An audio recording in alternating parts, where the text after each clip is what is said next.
I can't tell you how many young adults I have who come in to me as therapy clients or parents I'm coaching that basically their child has become like a complete, nurse slash psychiatrist slash caretaker of another partner, their boyfriend or girlfriend.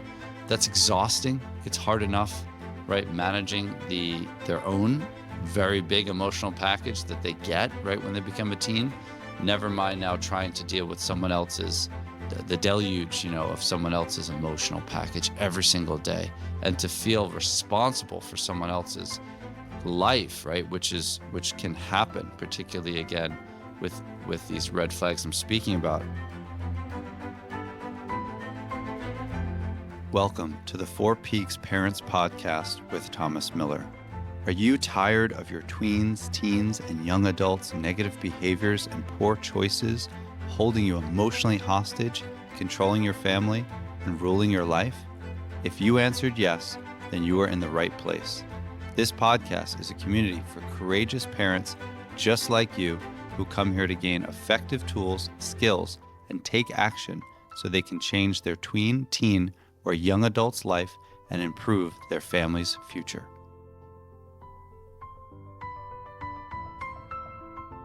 Welcome to the Four Peaks Parents Podcast with your host, Thomas Miller.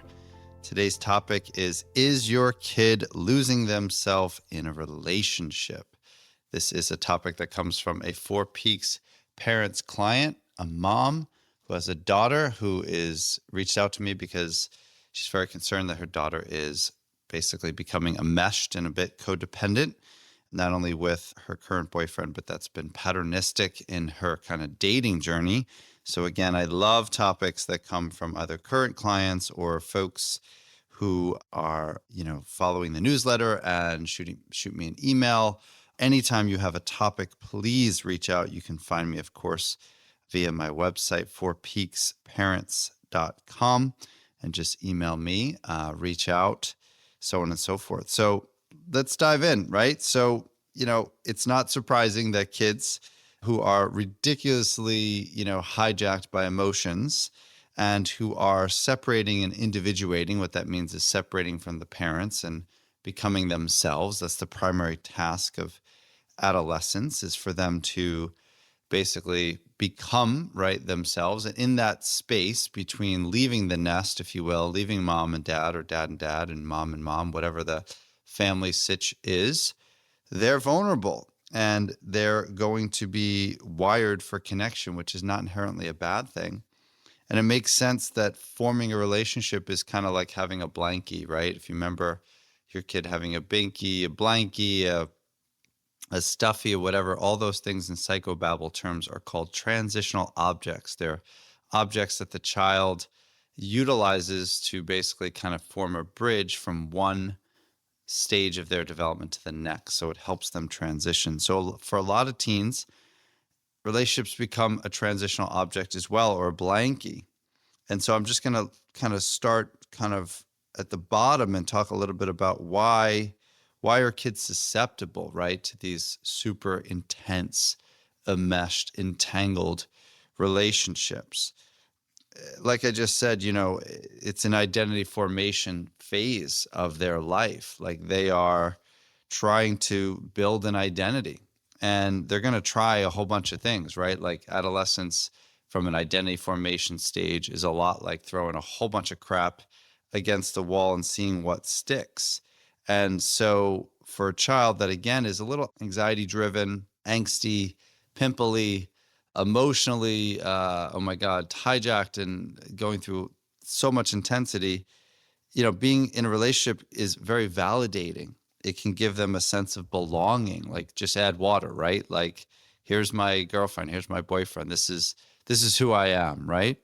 And when you have a teen who's also on the other side of that coin, also not 100% solid in their own sense of self, and also somewhat angsty and anxiety riddled and just, also struggling with their own formation, it makes sense that they would have a little bit of a merger and it would just be easy, right? Like Velcro to just kind of get stuck together.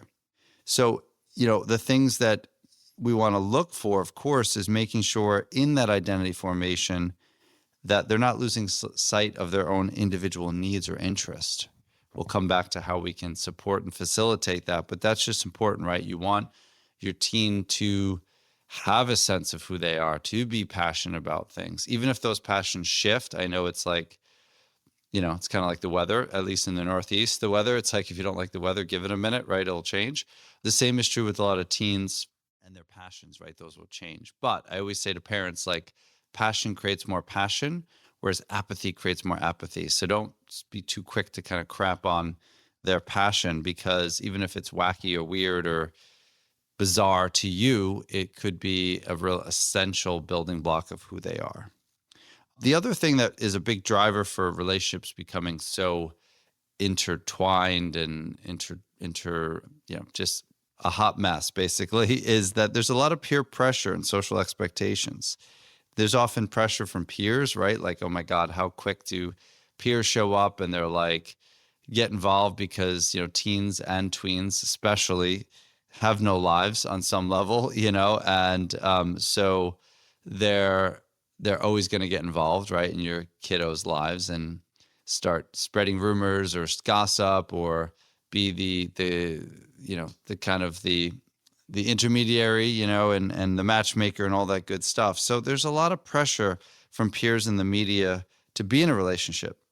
And they might feel like that's the only way, right, to kind of gain approval, particularly if they're in a peer group that's very much dating driven right now and very dating centric. Another thing is to think about why a teen is susceptible is emotional dependence, right? They may develop a strong emotional dependence on their partner because, again, as I said earlier, it's kind of like the separation individuation phase. I often talk about it to parents like it's trapeze artists, right? If you think about one trapeze artist climbs up one side of that platform, and they're on the swing building momentum. They're holding firmly to it. That's basically the parent or the family. And then they have to let go and they're flying through the air. And there's another swing hopefully coming, right, that grabs them. But in that moment of flying through the air, they're really, again, vulnerable. They're kind of like a blank canvas for a hot minute. They may immediately, over-identify with this passion or that passion, because leaving that shell or leaving that nest or it's like an animal shaking off that old skin and outgrowing, right? The hermit crab outgrowing, that shell, they're very susceptible. And so it makes sense that they might over-identify, right, in an emotionally dependent way with a new partner.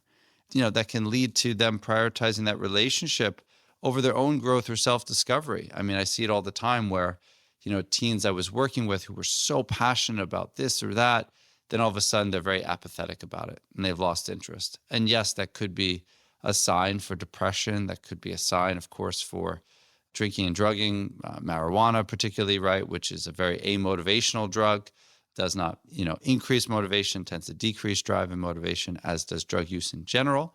So those are potentially red flags.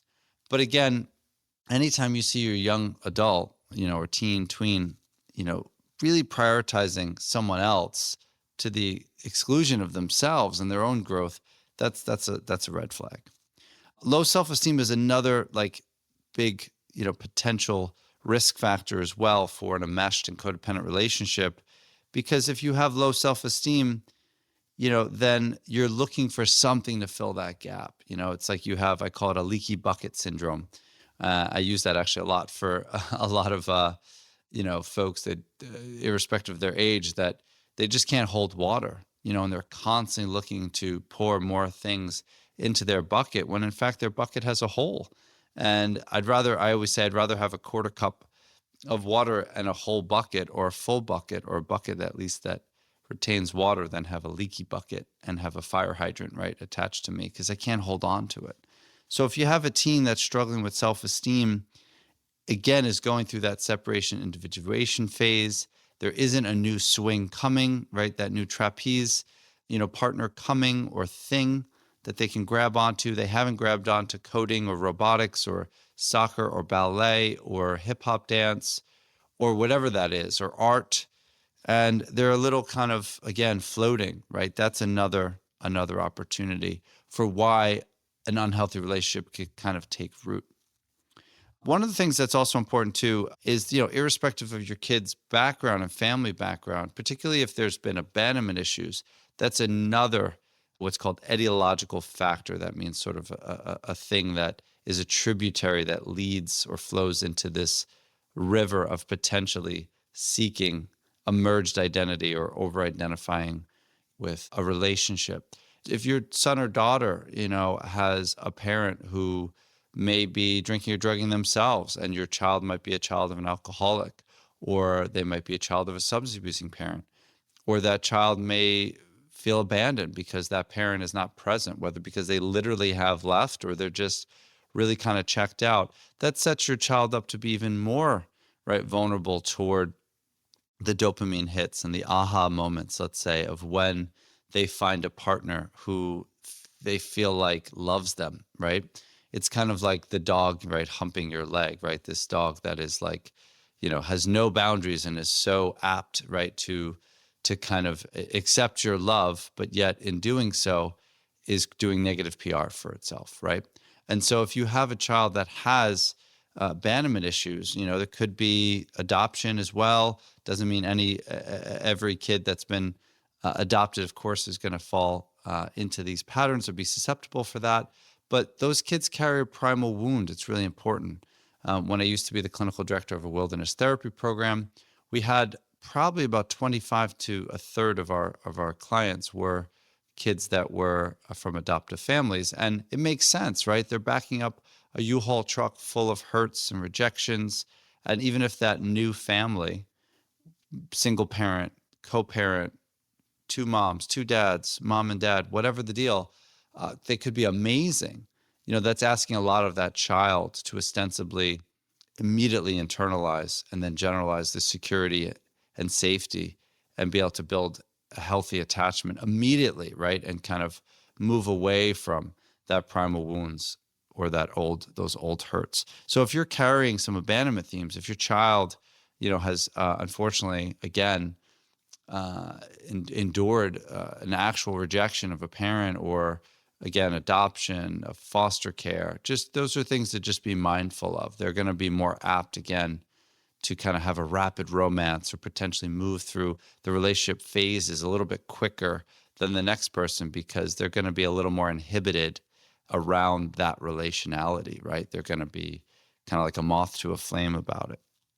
So a couple of things we just want to really look out for in relationships. And these are great things that you could share with your teens. I was just doing this last week with a teen that I work with in my practice, which I still love, actually, seeing teens and tweens and young adults for therapy. That's pretty much my afternoons is providing psychotherapy services in my office in Newburyport. And then my mornings are coaching parents all over the U.S. through the Four Peaks Parents Program. And I throw my podcast in there as well. And so it's really nice to still, be sitting in front of a teen and going through that emotional roller coaster with them. I've been doing this, oh my God, since 2000. So coming up on license now, 23 years. And so, if ever you have a teen and are in the Massachusetts area, I'm licensed as a clinical social worker. I'm a licensed independent clinical social worker, and of course can work virtually with teens, young adults, or tweens. So feel free to reach out. However, it's awesome to still kind of gargle that worldview and stay so proximal to kind of what they're going through. My mornings when I'm coaching the parents, of course, I'm learning vicariously through them and helping them better navigate, as parents and understand exactly what are the social, emotional, academic, developmental needs of their child. But it's really nice that I get to spend my afternoons and evenings sitting in front of a teen or a young adult and have both those perspectives. So just last week, I was working with a teen and raising his insight. He's aware that he's in an unhealthy relationship. He's aware, which he does have, abandonment issues. He knows he's backing up that U-Haul truck full of a bunch of hurts and rejection, primarily, from his father. And he's aware of the fact that this girl is pretty much a Lolita and using every hook she possibly can to keep him sort of, writhing right on that hook. He's aware of it. So he already has a lot of insight, which is great. He's in a stage of preparation to make some shifts. He, still is able to say, like, I know this is not great, but it's so alluring, pretty much, right? I still get hooked in. It's like a slippery slope. And we talk a lot about what that feels like. We do a lot of mindfulness work, do some body scans to help him kind of get in his body. These are all things you could do with your kids. What does it feel like? It's kind of that exciting, it's like the roller coaster, right? It's scary and exciting, right? There's this feeling of being on a razor's edge, right? And for some kids, that's really titillating, and that's hard to kind of walk backwards from, right? So if you have a child that may or may not have ADHD, they don't have to have ADHD, but particularly if they have ADHD, hyperactive or impulsive type, right? If you have a child that's rather adventure seeking, is not scared of risk, right? It's going to make sense that they're going to get sucked in a little bit more, particularly if that partner represents a little bit of danger, a little bit of risk, a little bit of dopamine, or a lot of dopamine. And if you're, again, coming from this primal wound place, or coming from this place of anxiety, because, again, you're leaping off the old platform of, your parents, and now you're trying to forge this new identity. It's just like instant coffee. It's Kool-Aid, right? It's high C. It's just add water. It's all these things. It's Fruit Loops, right? It's a lot of sugar there. So it's going to be important for them to really become aware of what are the thoughts that are happening, before they immediately respond to that text.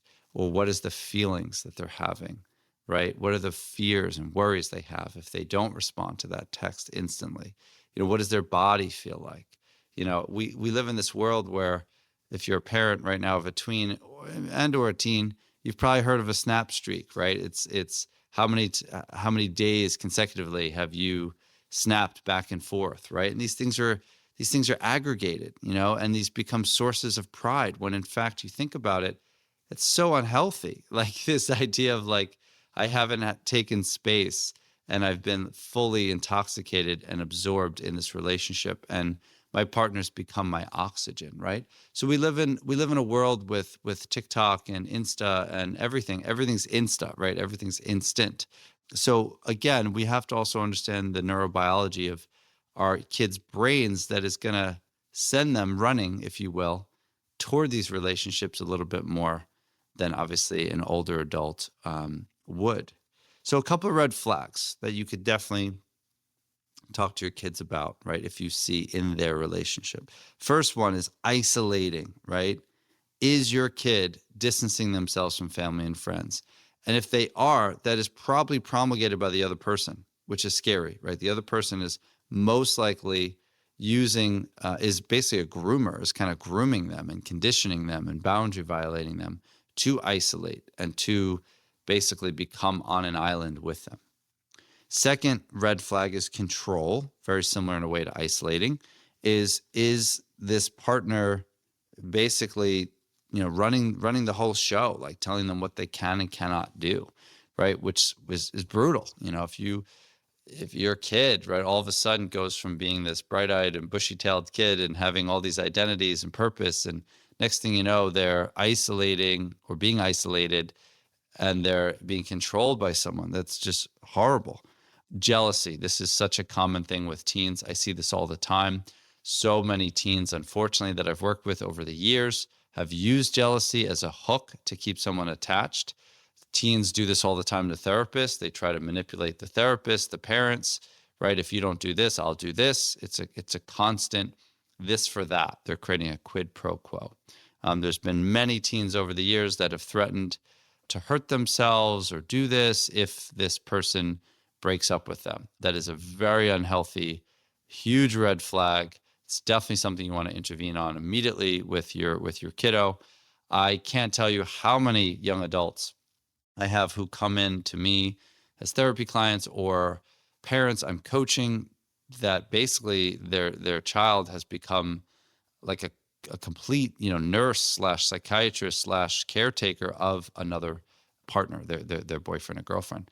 That's exhausting. It's hard enough, right, managing their own very big emotional package that they get, right, when they become a teen.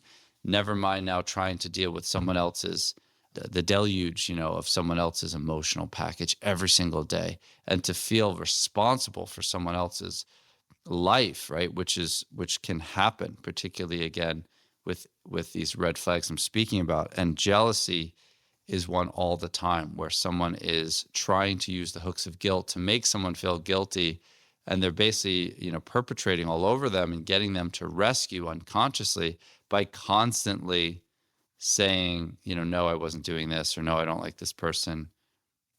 Yes, we're great. Yes, you and I are fine. How can I pledge my loyalty? Again and again and again. Disrespect, another huge red flag. If you see any kind of disrespect, but especially like chronic patterns of insults, belittling, ignoring boundaries, etc. I talked about this a little bit earlier. I call this rapid romances. It's like the Vegas, romance, right? Like, we just met 3 weeks ago and we're going to Vegas. Like, that's a huge red flag. I don't expect your teen to obviously run off to Vegas and get married, but if you just see them moving too quickly in the relationship, you hear them discussing serious commitments way too fast, huge red flag. And another red flag, last one, is emotional dependence, right? Where one partner sort of already intimated that is just solely dependent on the other for that partner to fill them. And there's often a lack of privacy there. I mean, if you ever see your kids, again, having to justify their actions and where they are, or someone else is invading their boundaries or their social media, or just anything, checking texts. I mean, just huge, huge, huge, huge red flags. So you got to recognize these, and your kid may or may not recognize them as well. If they're coming to you, amazing. That means you've already established really great open communication. You have a really great open relationship. So kudos to you. This is where the second peak of the 4 Peaks Parents Program really comes in, emotional mastery, because we want to become the masters of our emotions, right? So that our emotions aren't basically driving us toward poor choices as parents, that we can choose our choices, right? That our choices aren't choosing us vis-a-vis our own frustrations, anger, insecurity, fear, shame, etc. So it's hard to remain calm when our kids come to us about this stuff. It's hard to remain calm when we see this stuff. So I'm going to end with a bunch of cool tips that you could do, right? So if you see any of these red flags, it's crucial to intervene.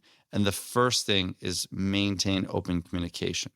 Again, big up to you if you've already established a safe and like non-judgmental space where your kid can come to you and you guys can process a whole bunch of crap, good and or bad. Like, amazing. You're already killing it, right? You're winning the game.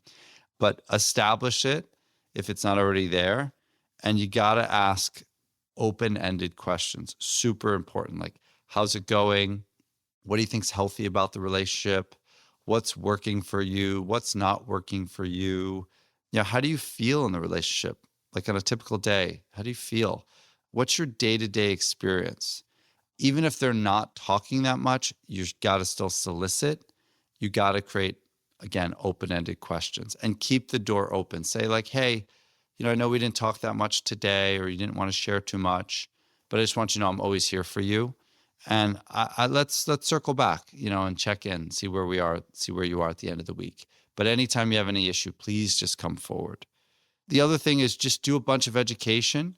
Like, education is so important. You could share with them from this podcast those red flags and just ask like, hey, do you guys have any of those? And really help them understand what a healthy relationship is versus what an unhealthy relationship is. I didn't dive too deep into what a healthy relationship is, but feel free to reach out and I can identify a couple of healthy signs, right? But just real quick, of course, a relationship will have safety. It's really important. Of course, a relationship will have a lot of space, right? Giving the other partner space, the opposites of isolation. A healthy relationship will have social and emotional reciprocity, like give and take, right? Allowing the other partner to have as much say and to feel whatever they feel. A healthy relationship will have boundaries. Healthy relationship will not have that emotional dependency. Each partner will do, a good job being a teen and taking care of themselves and taking responsibility. And they'll, of course, use each other, but it won't be someone's responsibility solely to keep that other person, upright. So those are some healthy things. And you could talk to your teen and be like, hey, tell me some signs that you have a healthy relationship on your hands. Tell me some signs you have an unhealthy relationship. Their perception may be completely off. And then you can explore with them like, that's interesting that you would like typify that as healthy. I don't know about that. That feels a little unhealthy or a little off. Or is that really okay? And how is that for you? And what would have to happen for you to think that's too much, right? Whatever that pattern is. You really want to encourage your kiddo immediately to establish boundaries, and you got to teach them how to do that. Boundaries are choices and commitments we make to ourselves. It's not about trying to change someone's behavior. It's just saying internally, when this happens, I'm going to do this next time. There's two more major tips here. You always want to make sure, again, to break that isolation thing, and so to ensure they're not marooned on an island, help them establish a supportive network. It could be a mentor, a coach. It could be a teacher. Make sure that they're doing crap with their friends. It's not all, boyfriend all the time or girlfriend all the time, 24/7, and they've isolated themselves and really cut themselves off from healthy people and places and things. Get them to do activities outside the relationships, their sport, their whatever, their cheerleading thing, their hobby, their ceramics, their Brazilian jiu-jitsu, whatever it is. Make sure there's other protective factors that partner can't touch. If they need professional help, obviously you could reach out, of course, and I'm happy to help you as a parent navigate immediately how to create a shift for your child and to set your child up for success and to empower them and give them tips and tools where they can make shift and you can make shift in how you're relating to your child and reset your family dynamics. You also, of course, can find a therapist or even a counselor at the school that can be a touch point for your child to, again, help them just be bolstered by more healthy people. So I hope you got a lot out of this. Again, please keep the questions and topics coming.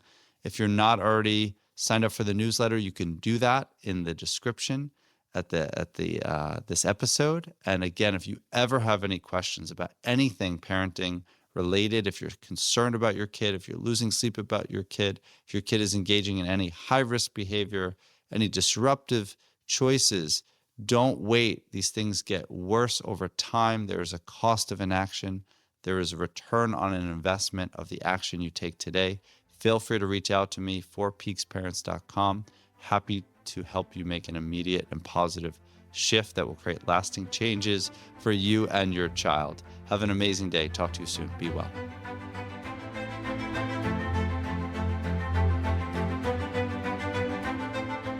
Hey everyone, Thomas here.